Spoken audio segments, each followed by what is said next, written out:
Sí, buenos días. Hoy tenemos un nuevo sábado y un nuevo programa en Abrir los Ojos. Y este es un programa, como ya lo hemos dicho el sábado anterior, diferente, con un formato diferente, debido a circunstancias ajenas a nuestra voluntad. Vuelvo a reiterarlo porque no es menor, ¿no? Bueno, en este sábado vamos a tener varios temas que son de gran actualidad y desafortunadamente son de gran actualidad, como es esta enorme cantidad de actos provocados por individuos, por ciudadanos, por ciudadanas, y que se los denomina justicia por mano propia, y que en ocasiones llegan al linchamiento de personas que aparentemente han cometido un acto ilícito. Está sucediendo en toda la República Argentina y con mucha frecuencia, casi diaria, en la ciudad de Rosario y alrededores de la ciudad de Rosario. Este es un tema que no es solamente jurídico, es un tema de sociología, es un tema de política, es un tema de psicología de masas, de psicología social, y por lo tanto no es menor, todo lo contrario. No hay que darle una primera mirada rápida. Y también vamos a escuchar la palabra de un jurista, de un muy destacado jurista de Argentina y que vive en la ciudad de Buenos Aires, como lo es la de Horacio Schick.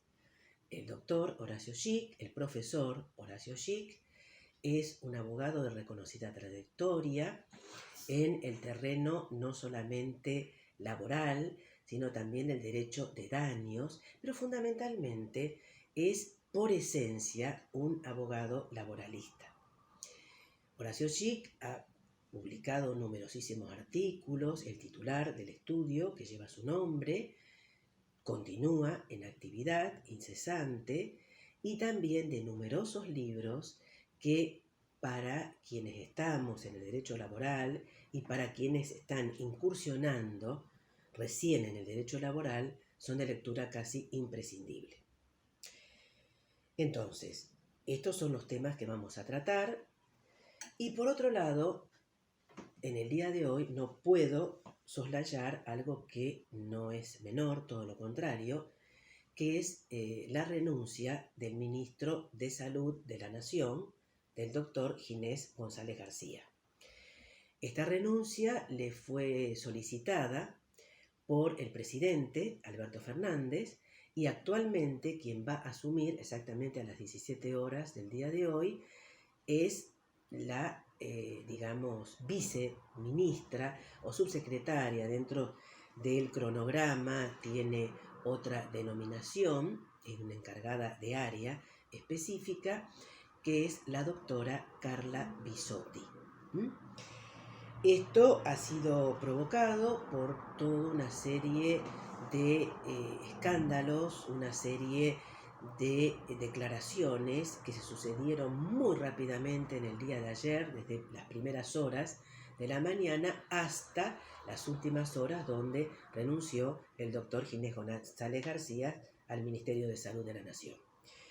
Esto, bueno, como ha salido tanto en redes sociales, en periódicos, en televisión, etc., en los medios de comunicación en general, unas declaraciones de Horacio Verbitsky, el periodista Verbitsky, o en Trabuqué, el periodista, escritor y a su vez presidente del CELS.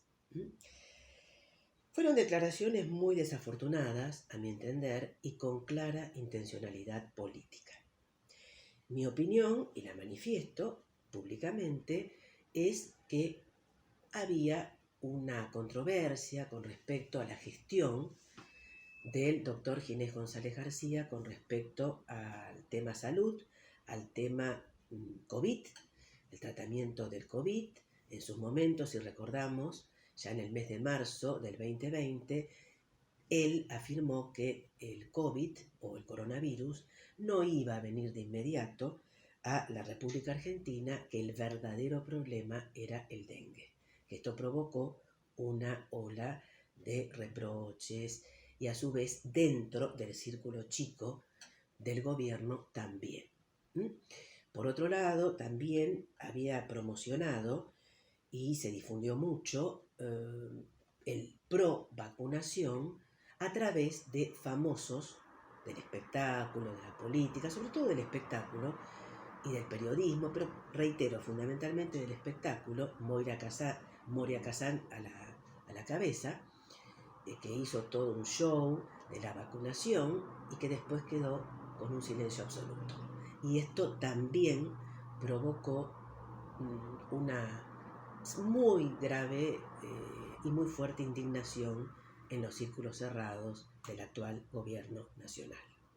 Por lo tanto, hay cambios en el gabinete, esperemos que no haya muchos más, y sí deseo, y lo digo también abiertamente, que se cumpla con el programa de vacunación, que no existan más legisladores que se vacunan, que no existan más sindicalistas que se vacunen, que hasta vacunan a sus mascotas y a sus perros, perritas, en fin, o como si tienen gatitos también, y que realmente se cumpla, no solamente en Cava, como se la está cuestionando mucho, sino también en toda la República Argentina.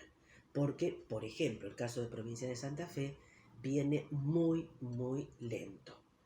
Y ya tuvimos la palabra del actual secretario de Salud de Rosario, el doctor Leonardo Caruana, quien afirmó que a fines de marzo iba a estar prácticamente ya vacunada toda la población de Rosario, y estamos ya iniciando el mes de marzo y todavía no está finalizado el cronograma del personal esencial, pero esencial de salud, porque también, y eso hay que destacarlo muy especialmente, han sido y siguen siendo esenciales los trabajadores y trabajadoras mercantiles que están en la primera línea, por ejemplo, de los supermercados, cajeras, cajeros, y no están contemplados dentro de trabajadores esenciales. Lo considero absolutamente discriminatorio. Los docentes no quieren iniciar las clases sin estar vacunados, pero los trabajadores mercantiles de supermercados y las trabajadoras tienen y deben seguir trabajando, si no, directamente los despiden a pesar de los reiterados decretos de necesidad y urgencia sobre prohibición de despidos, suspensiones por fuerza mayor, etcétera, etcétera, etcétera. Por lo tanto, el tema da para hablar mucho, pero señoras y señores funcionarios, tanto a nivel nacional como los respectivos ministerios provinciales, cronograma de vacunación. Se trate de la vacuna china, se trate de la vacuna hindú, se trate de la Pfizer, de la rusa, Sputnik 5, pero vacunación, sin discriminar. No hay ciudadanos de primera ni ciudadanos de segunda, y menos aún quienes ocupan cargos y deberían dar el ejemplo, como por ejemplo el diputado Oscar Valdés, que se hizo también, que se considera también un adalid de la democracia, es el que señala con el dedo demasiado. Señor Valdés, usted es un corrupto. Por lo tanto, ya continuaremos con nuestro programa y con nuestra columna habitual. Otro caso de justicia por mano propia. Mátenlo, si no sirve para nada. Este muchacho que había intentado robar ahí en el barrio, entre los vecinos, lo detienen y lo empiezan a golpear. Estamos repasando en imágenes entonces, en exclusivo, esto que ha sucedido, cómo los delincuentes intentan gatillar al policía, saca el arma una vez que había entregado sus pertenencias, les dispara, hiere a los dos. Querían entrar a su casa. Se defendió a los tiros.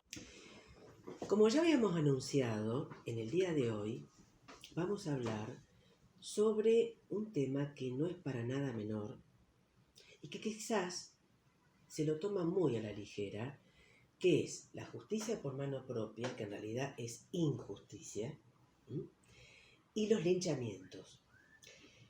Y han ocurrido varios. En Ciudad de Rosario, sobre todo, si nosotros observamos, si nosotros vemos en los medios de comunicación, práctica, y a veces muchos que no están en los medios de comunicación. Casos de perseguir, por ejemplo, a un motochorro, a una persona que está caminando, que provoca un arrebato.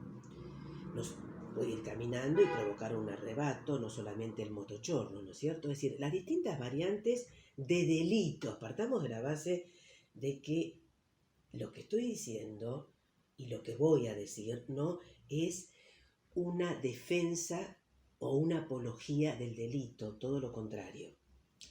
Pero también, y desde ya lo anticipo, estoy absolutamente en contra de utilizar la metodología de la justicia por mano propia, que en realidad es injusticia.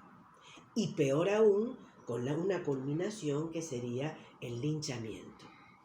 El linchamiento no es nuevo, es decir, un grupo de personas que por causas, digamos, sociológicas, una manada. Acá también se cumple, y muy, muy, muy visualmente e históricamente, la teoría de Heinz Lehmann, que fue un psiquiatra alemán que comenzó con todos los estudios, con todas las investigaciones referidas a la violencia laboral, que denominó psicoterror laboral, pero que estudió el comportamiento social, es decir, un trabajo de psicología social y de sociología social. Y acá es el efecto manada, es decir, la despersonalización, me parece que estoy un poquito trabucada, la despersonalización del ser humano individual en la masa. Y esto, indudablemente, debe ser, reitero, analizado no solo desde el punto de vista jurídico, sino desde un punto de vista sociológico y psicológico. Es cuando el individuo pierde su propio ser, su propia personalidad, y se confunde con la del otro. Y generalmente hay alguien que dirige y da la voz de mando de esa manada. Maten a este, tirar a este, pegar patadas. Son actos de una violencia extrema. Son actos en los cuales han ocurrido por todo Rosario y zonas aledañas, fundamentalmente por zona sur, que está muy castigada por muchos actos de inseguridad cometidos contra personas de cualquier edad. Pueden ser personas de la tercera edad, personas que trabajan, normalmente trabajadores, trabajadoras, mujeres, que van con sus carteras o sus bolsos y arrebatan celulares. Han llegado a matar personas para robar un celular. Yo en modo alguno justifico esos actos. Y tampoco voy a decir son inimputables porque estaban bajo los efectos de estupefacientes y por lo tanto no tenían conocimiento o pleno, cabal conocimiento de lo que estaban haciendo. Sí lo tenían, era deliberado, premeditado. Estoy hablando del delincuente. Pero ante un acto de violencia automáticamente aparecen grupos de personas, vecinos, vecinas, que se van sumando, que cortan la calle, porque ahora está la metodología de cortar la calle, y ahí de cercar al delincuente, obviamente cae, y dan patadas en la cabeza, en el tórax, en cuanto lugar exista. Tengo el caso de personas amigas que me han comentado de actos que fueron difundidos por los medios de comunicación y que ellos estaban circunstancialmente en el medio de ese acto de violencia, que realmente en un auto con niños de muy pequeña edad, niños y niñas de muy pequeña edad. No era un grupo numeroso, pero eran en realidad 2 autos.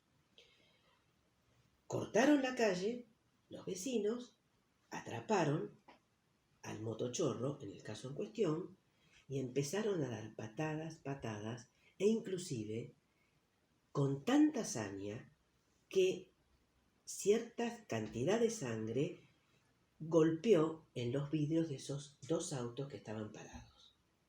Y cuando una de las personas dijo, paren, por favor, esto no tiene que seguir, cállate la boca, andate, por supuesto insultaron a la madre, a la tatarabuela, a la bisabuela, y optaron por mantener un silencio, porque si no, era, no te metas, no jodas, o si no cobras vos. Esa fue la frase, entre otras, los insultos que ya dije. Es decir, que acá tenemos por un lado estos actos que son producto, la mayoría de ellos, de la ineficacia de un sistema judicial que necesita ser reformado. Ya desde hace unos años, 2015, mucho antes también, se anunció con bombos, platillos y una fanfarria enorme la gran reforma judicial. Provincia de Santa Fe estoy refiriéndome. Esa reforma sirvió muy poco.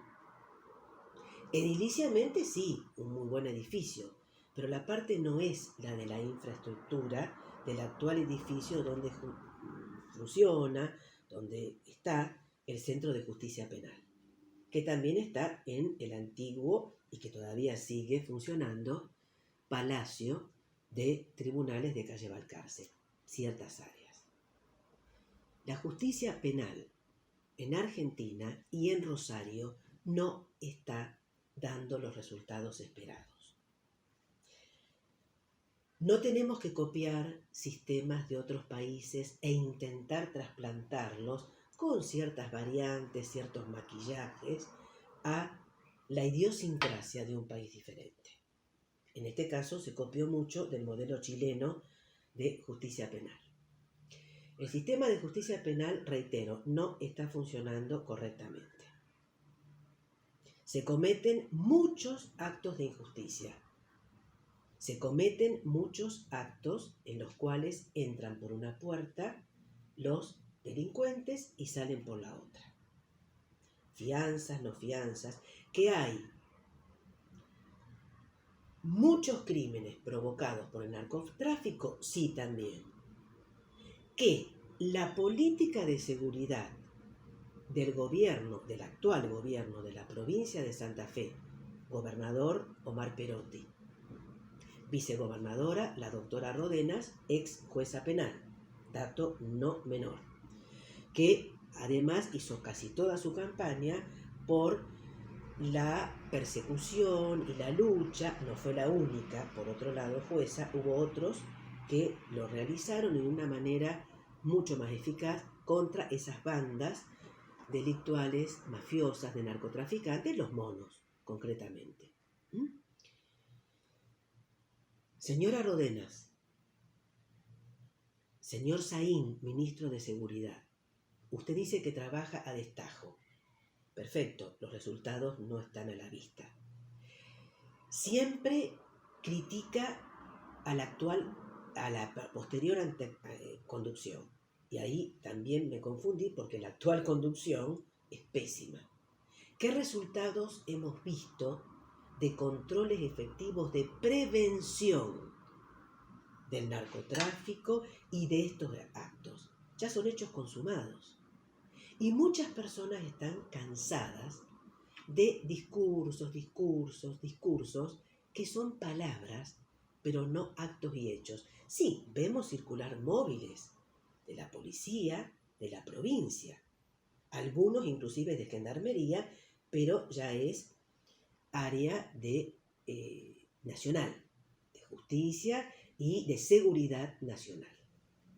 Es decir, Ministerio de la socióloga Frederick. Bueno, los resultados no son buenos. Hay que buscar y hacer políticas a largo y mediano plazo, no en parches en el momento. Por lo tanto, linchamientos no, pero eso es un síntoma de que no está funcionando correctamente ni el sistema político en materia de seguridad, ni el sistema judicial en la parte penal. Muchas veces se condena a quienes son inocentes y muchas veces se deja sin condena a quienes son culpables o penas menores que reinciden. Institutos de rehabilitación para menores, por ejemplo, no existen. Y lo digo desde hace años. Y ya lo he mamado porque en mi familia existió una persona que luchó muchísimo desde el punto de vista del trabajo social, en ese momento asistencia social, por la creación de institutos de rehabilitación.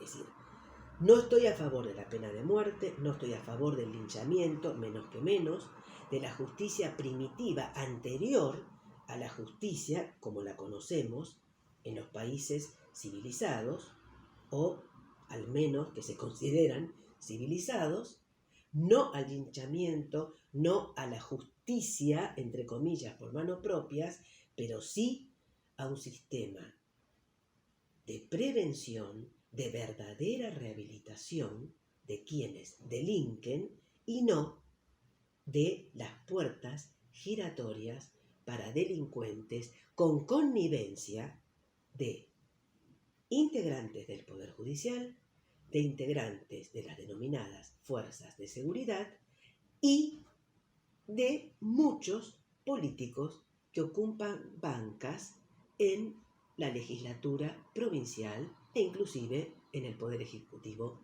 provincial. Bueno, buenos días. Estamos, como ya habíamos anunciado, conversando con un destacado jurista argentino, y no solamente argentino, internacional, como lo es el doctor, el profesor Horacio Schick. Horacio, ¿qué tal? ¿Cómo estás? Buenos días. ¿Qué tal? ¿Cómo te va, Susana? Bueno, Horacio, ¿qué nos podés decir respecto, y a la audiencia, por supuesto, respecto de la ley del teletrabajo, exactamente la ley 27.555, que va a entrar en vigencia dentro de poco tiempo, es decir, el 1 de abril de este año? ¿Cuál es tu opinión respecto de esta nueva ley sobre el home office o teletrabajo? La ley, digamos, reconoce y regula lo que ha sido un fenómeno que venía desarrollándose a un paso más o menos lento, pero se aceleró mucho con el COVID. Es decir, y entonces esta ley se dictó a mediados del año pasado. Fue controvertida, digamos, no hay mucho consenso del sector de los prestadores de servicios y del sector empleador. Hay cuestionamientos a la ley y desde el sector sindical se lo defiende en forma férrea. O sea, la discusión es en un contexto de desempleo muy importante si la ley tiende a ser amable con una política de erradicación del desempleo o si por el contrario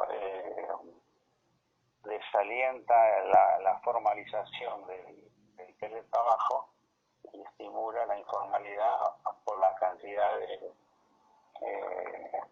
regulaciones que tiene y también que lleva a que se trabaje hacia el extranjero. Es decir, por la idiosincrasia de muchos de los trabajadores que se dedican a este tipo de actividad.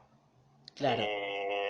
La ley fue incorporada como una modalidad de la ley de contrato de trabajo y se le aplican todas las regulaciones obligaciones establecidas en la LST sin perjuicio de la especialidad que está regulada en la propia ley y el decreto reglamentario que se dictó ahora en enero. Claro. La ley, el sistema en general tiene ventajas y desventajas para cada parte. En principio, para el empleador achica los costos porque no tiene los costos de mantener una estructura.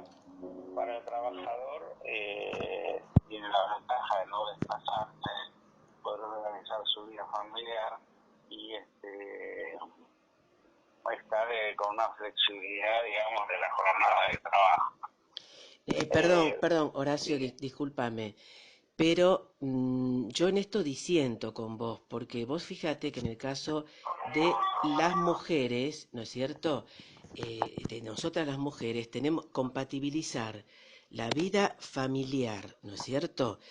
Con el trabajo realmente y en espacios a veces que son muy pequeños, muy reducidos, en donde se habitan varias personas y a su vez si sigue las clases no siendo presenciales sino virtuales, realmente es una complicación bastante importante. Esa es mi posición, ¿no es cierto? Bueno, pero sí, pero hay que preguntar. En realidad parecería que beneficia a las mujeres, porque ellas pueden hacer esas tareas sin tener que desplazarse de la oficina hacia el trabajo, que es una pérdida de tiempo y de costos. O sea, ahora, el contrato voluntario, el trabajador que es presencial y que se le invita a hacer teletrabajo, no se le impone, tiene que firmar un contrato voluntario para trabajar con un contrato por escrito, con todas las regulaciones, y además tiene lo que se llama el derecho a la reversibilidad, que significa que en un momento determinado entiende que no puede seguir en el teletrabajo porque, por ejemplo, cambió su situación familiar, se divorció, tiene menos espacio, lo intima al empleador y tiene que darle un trabajo en el lugar presencial.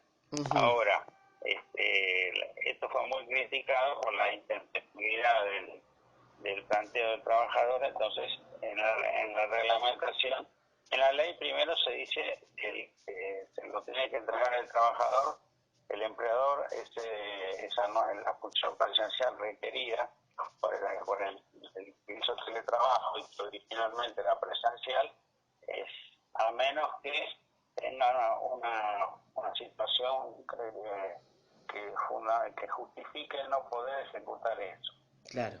Normalmente, si es intimado volver a ser presencial, la reglamentación le da al empleador un plazo de 30 días para cumplir esa función, para cumplir esa intimación, una especie de preaviso, ¿no? Que es un poco más razonable. Porque el empleador posiblemente ha cerrado para no mantener puestos hundidos, ha cerrado su oficina para hacer el trabajo. Pero bueno, y de pronto la requiere y no tiene ese lugar. Claro. Me da la impresión que va a funcionar mucho el sistema mixto, o sea, que unos días Opino igual. teletrabajo y otros días presenciales. Sí. Horacio, con respecto a la jornada laboral, ¿no te parece que en el teletrabajo puede exceder demasiado? Y con respecto, si se excede, ¿no es cierto? El tema horas extras, ¿cómo se controlaría, por ejemplo? Yo lo veo como una falencia también esa. Bueno, lo que pasa es que me parece que hay que verlo esto como un poco distinto, digamos, lo que se trabajó presencial. Por empezar, cuando se celebra el contrato se establece una jornada de trabajo, un Sí. horario. Sí, Entonces, pero a veces se excede, porque si hay que terminar horario, el trabajo, hay que terminarlo. Indudablemente que ahí se perfecto. cortaría la conectividad, como hubo varios proyectos, bueno, en otros países también, ¿no? De que se corta conectividad y bueno, Acá punto. también está estableciendo la ley el derecho a la desconexión. Exacto, que eso fue cuestionado por los empleadores, sí. No, lo que pasa es que es ejercido en forma, no debe ser ejercido en forma tan rígida, porque por ahí el emperador está en otro uso horario Ujú. y le manda una intimación en un horario que no es de la jornada de trabajo, pero es donde él estaba trabajando, Ujú.